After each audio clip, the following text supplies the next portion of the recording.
Hello बच्चों, क्या हाल चाल है।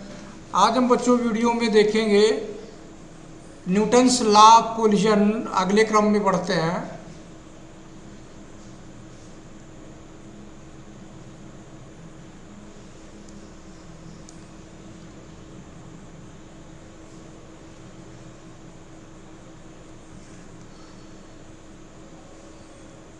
जैसा कि बच्चों हमने आगे पढ़ चुके हैं कोलिजन के बारे में। जो बच्चे नहीं देखे हैं हमारी इसके पहले वाली वीडियो देख लें। आगे हम आज पढ़ते हैं न्यूटन्स लॉ ऑफ कोलिजन्स। ये क्या बताते हैं, according to the Newton's experimentals law का इम्पैक्ट जो हुआ था, the ratio of the relativity speed of separation after collision और relative speed of approach before collision is a constant. कहने का मतलब है कि अगर हम ये देखें कि हमारे जो पार्टिकल्स का रिलेटिव वेलोसिटी है, तो रिलेटिव वेलोसिटी हम लोग कैसे निकालते हैं बच्चों, उसको यहाँ पर हम लिखते हैं।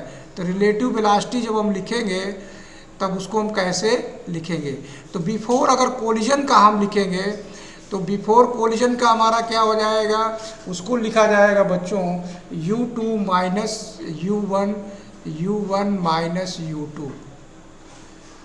और ये प्रोपोर्शनल किसके रहेगा, इसको हम लिख सकते हैं v2 माइनस v1।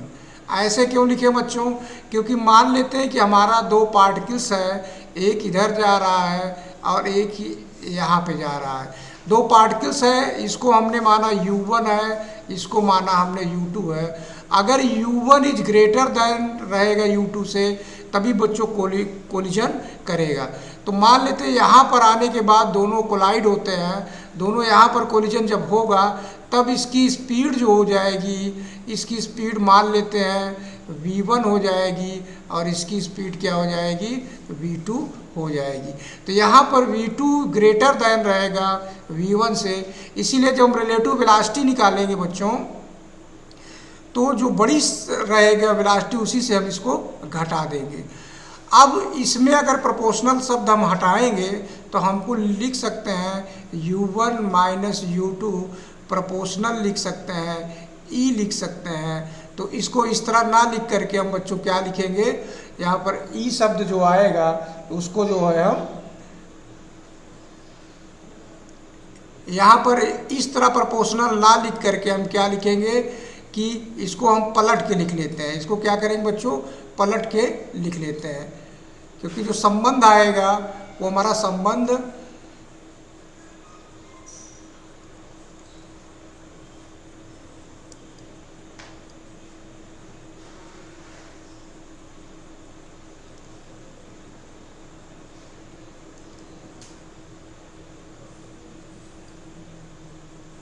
इसको मिटा देते हैं बच्चों।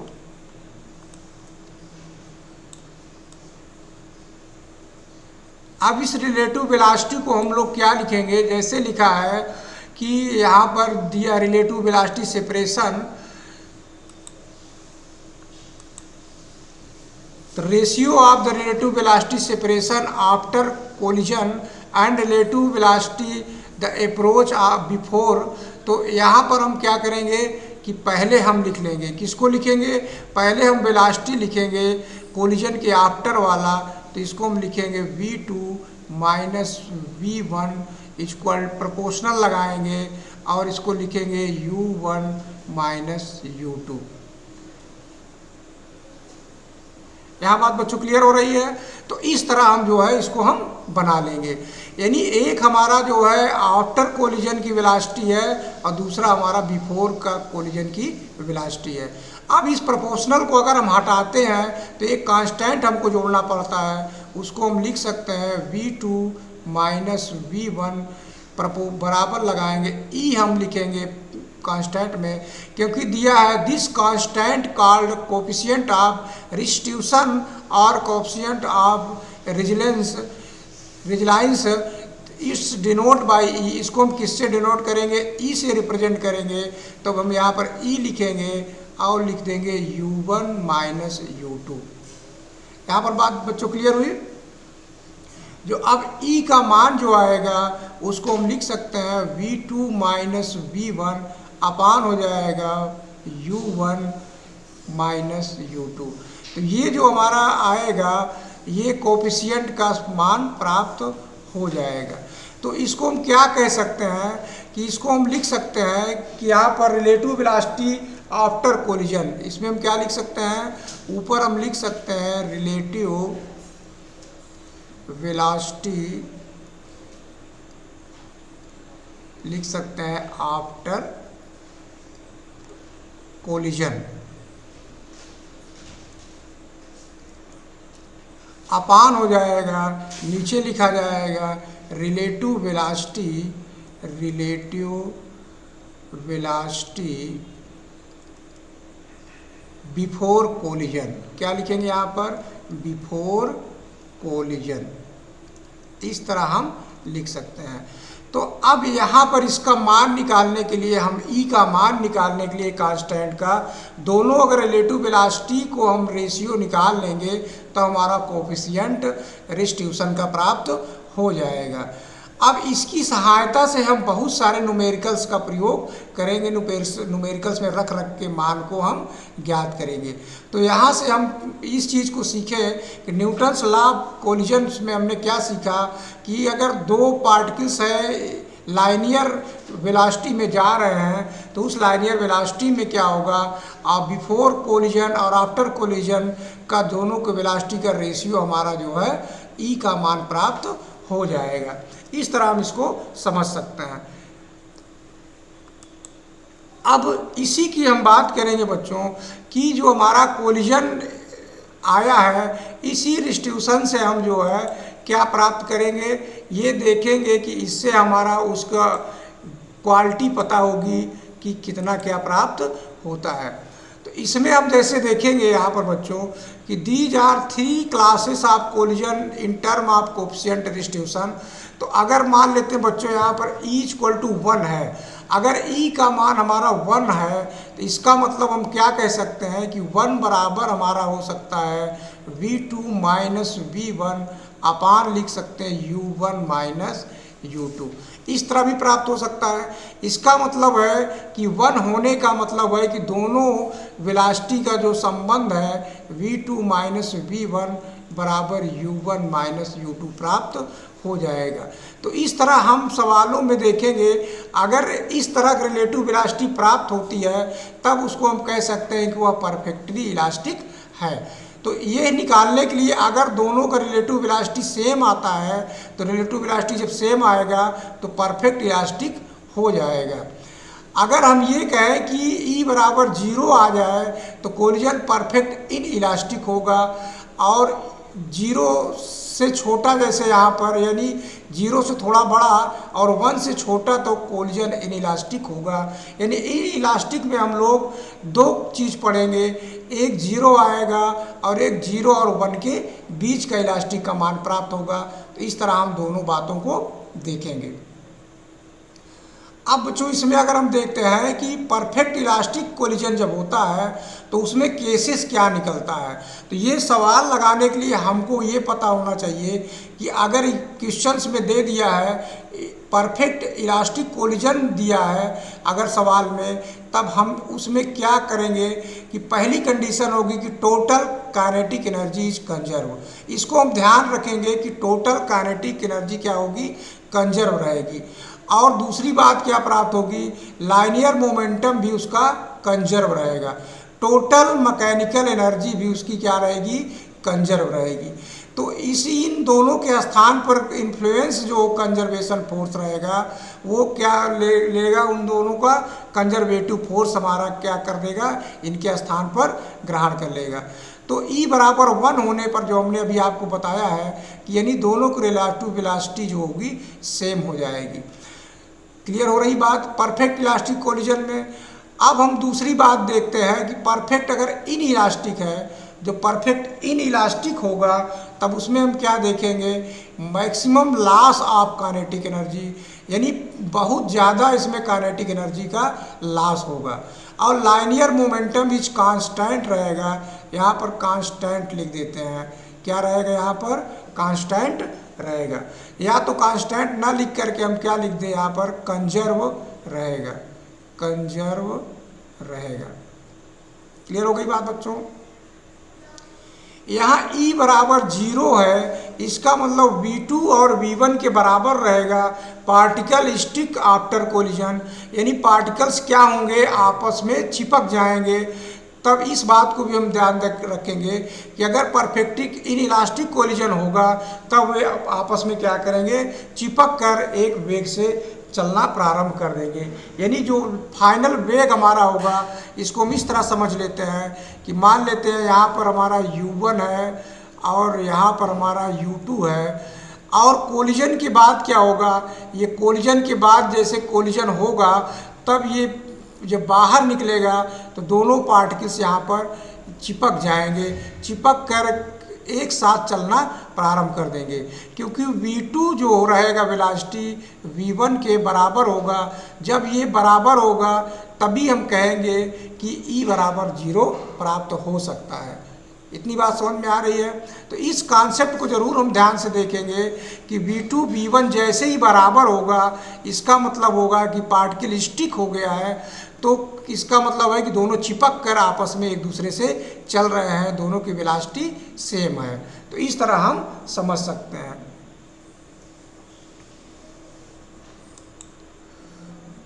अब इलास्टिक कोलिजन में हमने दो कॉन्सेप्ट पढ़ा था। एक कॉन्सेप्ट हमने देखा था कि पार्टिकल्स जो है आपस में चिपक कर V1 V2 जाएगा। अब इन इलास्टिक कोलिजन एक और है जिसमें E का मान 0 से बड़ा रहे लेकिन 1 से कम आए। उस कंडीशन में क्या होगा, काइनेटिक एनर्जी नॉट कंजर्व रहेगा, loss in kinetic energy take place रहेगा, लाइनियर मोमेंटम इज कंजर्व। यहाँ पर क्या रहेगा बच्चों, लाइनियर मोमेंटम कंजर्व रहेगा और टोटल एनर्जी भी कंजर्व रहेगी। इन दोनों बातों को हम ध्यान रखेंगे। और इस कंडीशन में जो होगा, ये फार्मूला जो हमने पढ़ा था V2 माइनस V1 बराबर E लिखा जाएगा U1 माइनस U2। इस फार्मूले का प्रयोग यहाँ पर हम कर सकते हैं।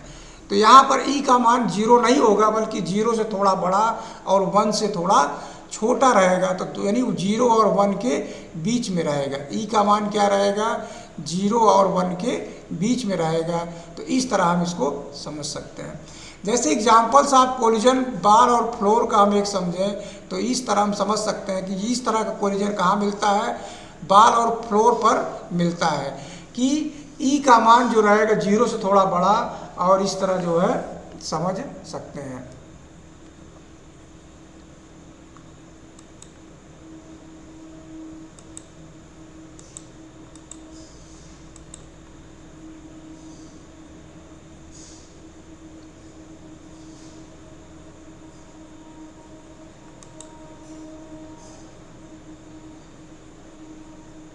अब बच्चों हम इसमें देखते हैं अगले टॉपिक में, जैसे हम बात करेंगे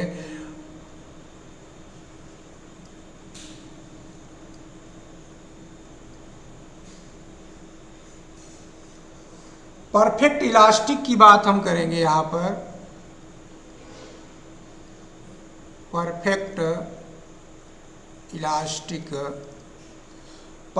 इलास्टिक की हम अगर बात करें तो अगर हम ये मान लेते हैं कि एक हमारा m मास का इधर u वेलोसिटी से जा रहा है u1 से, दूसरा हमारा जो है m1 और m2 मान लेते हैं अलग अलग। एक मास m1 है, दूसरा मास m2 है और ये u2 वेलोसिटी से जा रहा है।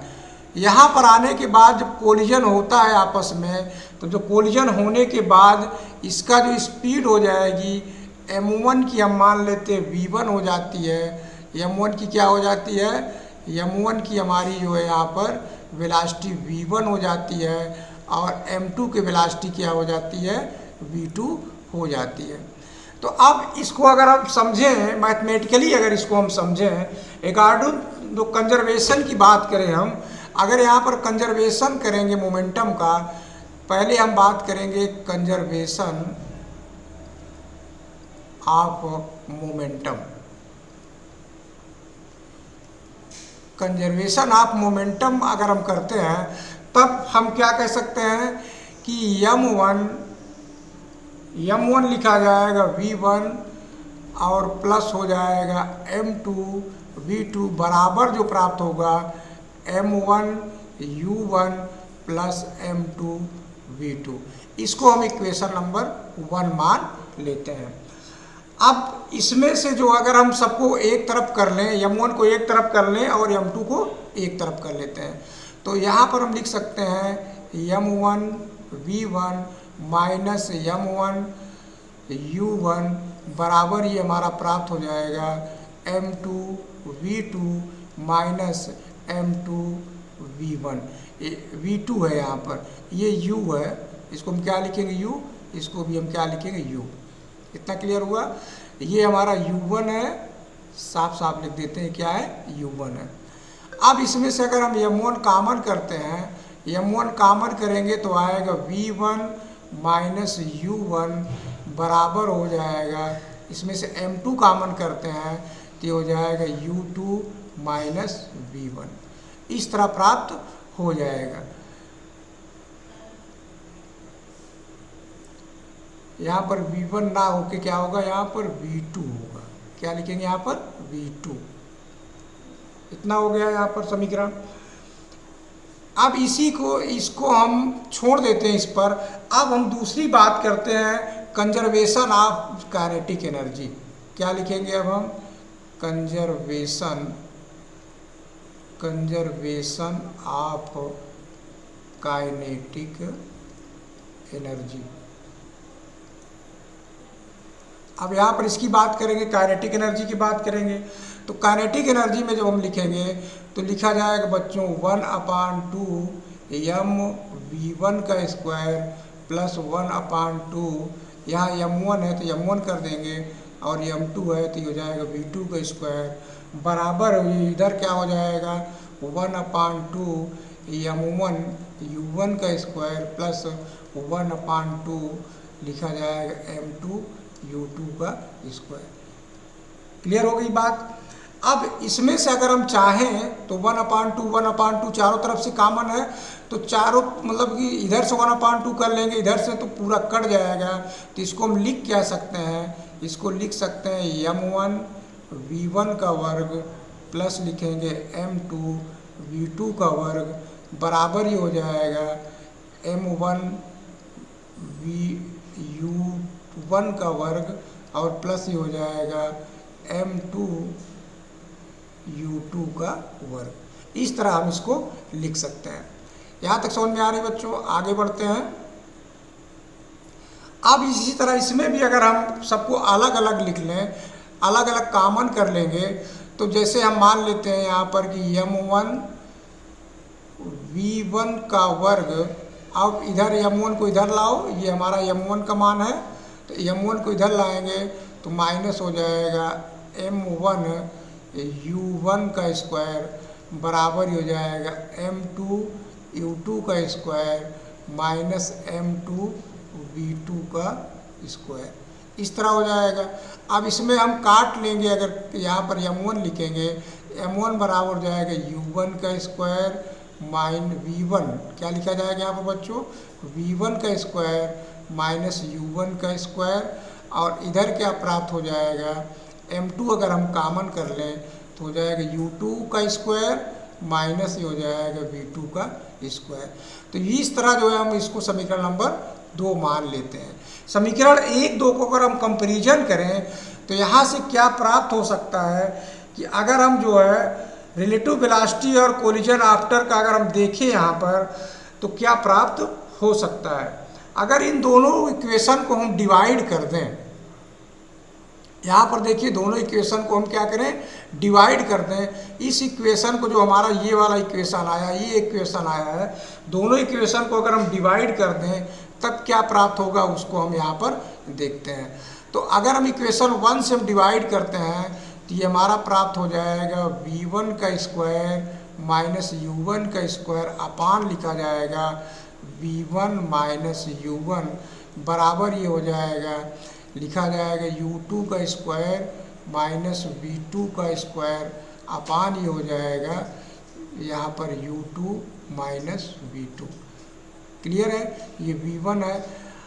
अब ए स्क्वायर माइनस बी स्क्वायर का जो फार्मूला होता है, एक बार प्लस में एक बार माइनस में, तो माइनस वाला माइनस से कट जाएगा, तब केवल हमारे पास बचेगा क्या, v1 का इस बचेगा और प्लस बचेगा u1 बचेगा और इधर बचेगा u2 बचेगा और प्लस v2 बचेगा। इतना हमारे पास बच जाएगा। अब यहाँ पर हम क्या करते हैं, इसको इधर पक्षांतर कर लेते हैं, तो लिखा जा सकता है v1 माइनस हो जाएगा v2 बराबर ही हो जाएगा u2 माइनस u1। इतनी बात क्लियर हो गई। लेकिन हमने उसमें पढ़ा क्या था कि v2 का वेलोसिटी ज़्यादा है, तो v2 ज़्यादा होने के लिए मतलब कि इसको हम चेंज कर देते हैं। जब हम चेंज करेंगे, साइन चेंज करेंगे, तो v2 माइनस v1 अगर करेंगे तो ये हमारा प्राप्त हो जाएगा u1 माइनस u2 प्राप्त हो जाएगा। इस तरह जो है हमारा सूत्र मिल जाएगा। तो अब यहाँ पर हमने सबको पक्षांतर किया। पक्षांतर करने पे क्या देखा कि यहाँ पर अगर इस फार्मूले को हम देखें तो माइनस आएगा, तो माइनस को इधर उधर हम पक्षांतर करके निकाल सकते हैं। तो यहाँ पर हम v2 माइनस v1 जो आया है, तो यहाँ पर e का मान 1 आया है। तो देखिए जैसे हमने पढ़ा था, तो यहाँ पर छापा नहीं है, तो इसको हम देखते हैं अगली स्लाइड पे। अगर हम इस v2 को हम देखें,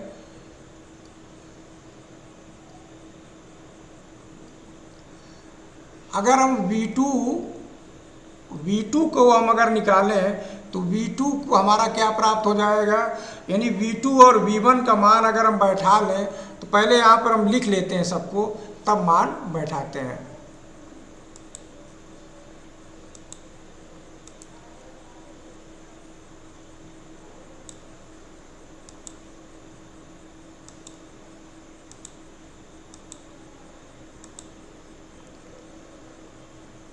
अब देखिए बच्चों, यहाँ से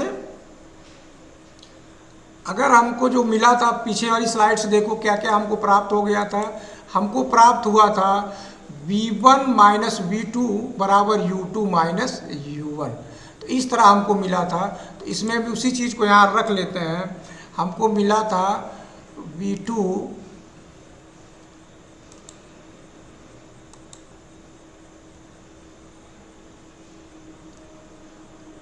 मिला था v1 माइनस v2 बराबर मिला था v1 माइनस v2 बराबर मिला था u2 माइनस u1। ये मिला था u2 माइनस u1, ये यहाँ पर था। अगर इसको हम यहाँ से v1 का मान हम निकाल लें, इस v1 का अगर हम मान निकाल लें तो हो जाएगा u2 माइनस u1 और प्लस हो जाएगा v2। इस तरह हो सकता है। अगर हम इस v1 का मान अगर हम रख दें, तो v1 का मान रखने से हमको समीकरण जो बनेगा देखते हैं। अगर हम v2 निकालना चाहें तो v2 बराबर अगर हम निकालेंगे तो प्राप्त होगा u2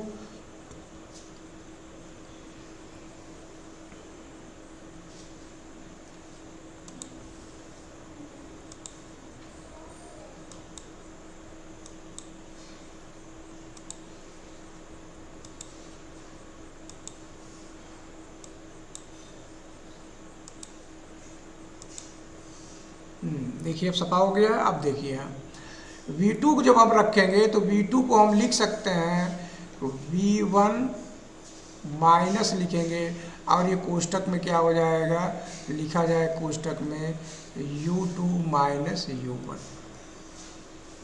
इस तरह हो जाएगा। अब इसका मान अगर हम रखेंगे, जो हमारा मोमेंटम वाला सवाल था उसमें अगर हम रखते हैं, इक्वेशन नंबर फर्स्ट में अगर हम रखें, तो इक्वेशन नंबर फर्स्ट में क्या फार्मूला था हमारा, उसको हम समझते हैं m1 v1 plus m2 v2 equal to था m1 u1 और प्लस था m2 u2।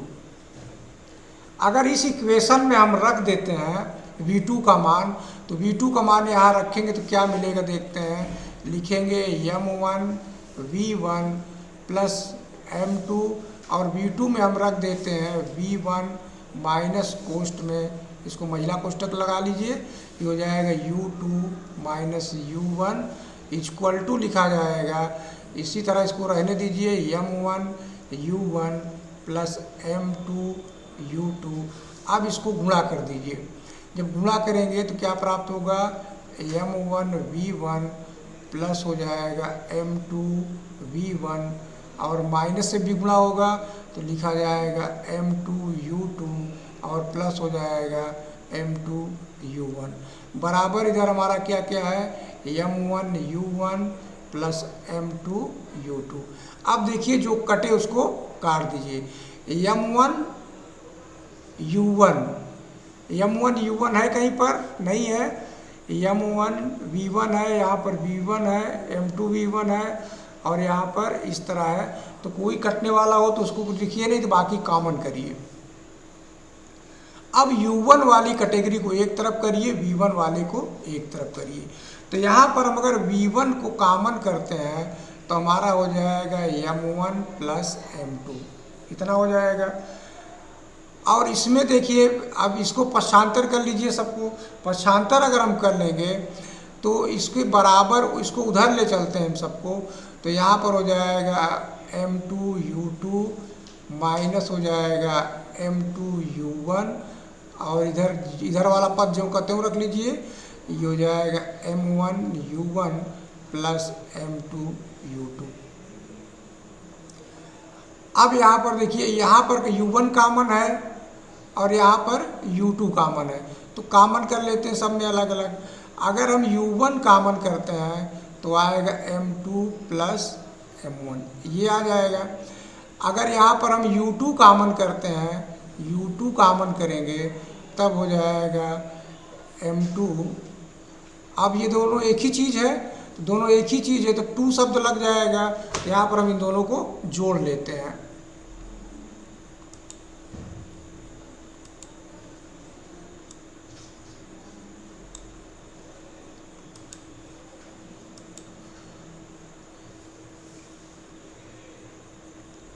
अब इसको हम क्या करेंगे, m2 u2 तो हो जाएगा 2 m2 u2, क्या लिखेंगे 2 m2 u2, इस तरह प्राप्त हो जाएगा। तो अगर हम इसमें जो है अब v1 की वेलोसिटी अगर हमको पता करना हो कि v1 की कितनी वेलोसिटी पता हुई, तब हम इसको लिख सकते हैं, यहाँ पर m2 प्लस में है तो चाहे m1 m2 लिखो, कोई अंतर नहीं है, m1 प्लस m2 कर देते हैं, कोष्टक में अपान हो जाएगा m1 प्लस m2, इस तरह ये नीचे चला जाएगा और ये u1 हो जाएगा।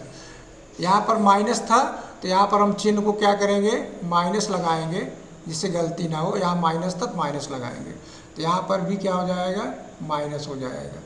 और प्लस ये लिखा जाएगा 2 लिखा जाएगा m2 u2 अपान ये हो जाएगा m1 प्लस m2। तो ये हमारा एक इक्वेशन बन जाएगा कि v1 की अगर वेलोसिटी हमको पता करना हो तो इस तरह जो है हम सूत्र से निकाल सकते हैं। तो ये जो हमारा सूत्र बना, यानी हम फाइनल वेलोसिटी v1 पार्टिकल्स का निकाल सकते हैं।